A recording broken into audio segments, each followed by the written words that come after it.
A Câmara dos Estados Unidos recebeu mais de 200 propostas legislativas anti-LGBTQIAP+, e 2022 já pode ser considerado um dos anos mais homofóbicos da história moderna do país.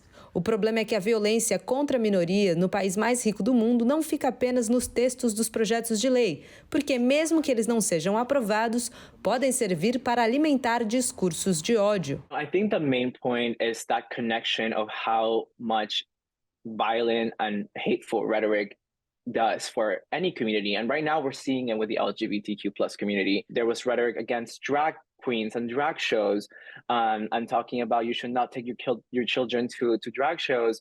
And then they're banning books, right? But then that rhetoric of saying don't bring your kids to drag shows because of whatever reason has created over 130 attacks in drag shows. So you see the rhetoric and you see the numbers of violence or the hate crimes. They're not just coincidences; they're connected, and that is what we want people to understand, that this toxic, damaging rhetoric is an act of violence towards the LGBTQ community, and this can be the same for any community. It doesn't have to be just the LGBTQ community. No último dia 19 de novembro, um atirador abriu fogo em uma boate gay no estado do Colorado, deixando 5 mortos e 19 feridos.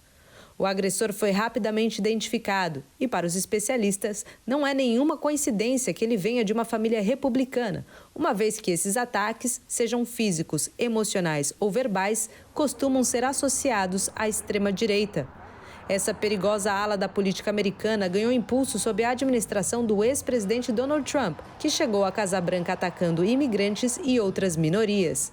Trump ignited so much hate and violence from people who have literally just been on pause, and he just clicked play and let everything just erupt, right? And that's what we knew was going to happen. We knew that language is the most powerful tool, and when you're really rallying people with so much hate, we knew the consequences were going to come. Even though Donald Trump's not around and people are, consider him kind of crazy and absurd, you have like the Ron DeSantis, you have the Greg Abbotts, like you have all these people who are using the same type of rhetoric to drive hate. Antevendo a onda conservadora na Suprema Corte Federal, uma proposta foi submetida às pressas para o Congresso americano na tentativa de proteger o casamento interracial e o casamento entre pessoas do mesmo sexo.